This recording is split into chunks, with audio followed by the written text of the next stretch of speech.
All right, so the next step in getting more confident with your trading skills is understanding volume.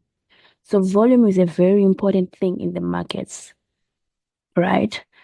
So volume is what tells us if and when the markets are ready. And yeah, people do use indicators and all of that. However, we prefer to look at the markets and use the markets movements to show us where the volume is. So for example, when we look at the charts right now, right, price is mostly in an uptrend. So when we are looking for trades right now, we would want trades that are buying. So we would want to buy into the market, right? If something happens and price happens to confirm the rejection at this high, we would want to see a big enough candle that says I have enough volume to keep on pushing price lower. All right. Like, let's say maybe, for example, a candle like this one, that's a strong candle that says I have volume, right? In situations like, um, in situations like there, right? Situations like here, here, where price gave us big candlesticks, but there was no volume to finish it off. All right. So price can show you those big candlesticks, but the question is there enough volume to keep pushing price higher to where you actually need it to be? All right. So one trick that you can use to see if there's enough volume in the markets is to say, all right, if price gives you a big candlestick, what you want to look for next is, let's say price gives you a big bearish candlestick, right?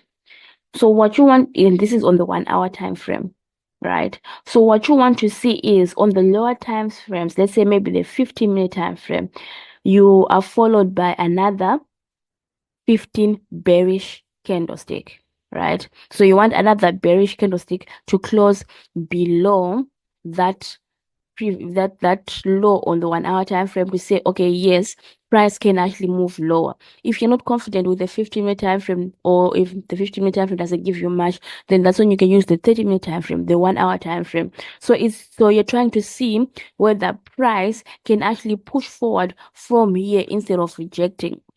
All right. For example, instances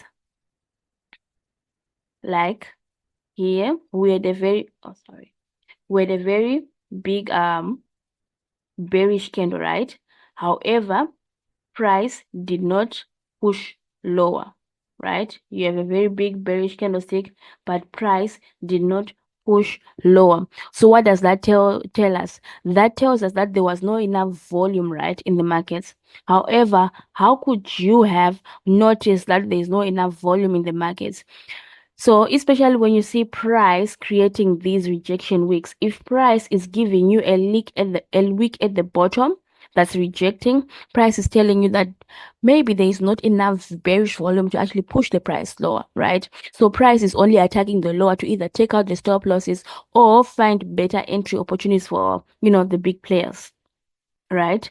So that's why we are saying you need to see the next candlestick to see if it's gonna push lower or not. Now, volume is not some technical analysis that you have to do. Volume is you understanding the market conditions and your candlesticks. The candlesticks are very important in this area. All right. So if you are looking at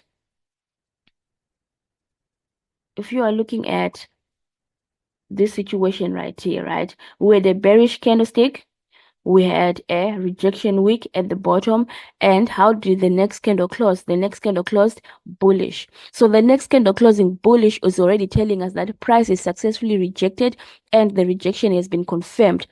If this next candle had closed bearish, then price is telling us, you know what, we had bullish pressure, but now I think we have bearish pressure that you can actually use to your advantage. So don't get stuck in if price is bearish or bullish.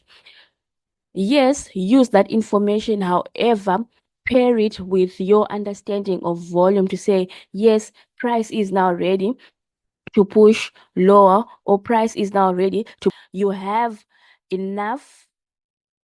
What happens most of the time is you have the analysis, you just don't have the patience to wait for when price has enough volume to push price in that direction. All right, so our practice right now is we're going to be looking at our charts and we're going to say, okay, we had volume there and we didn't have volume here.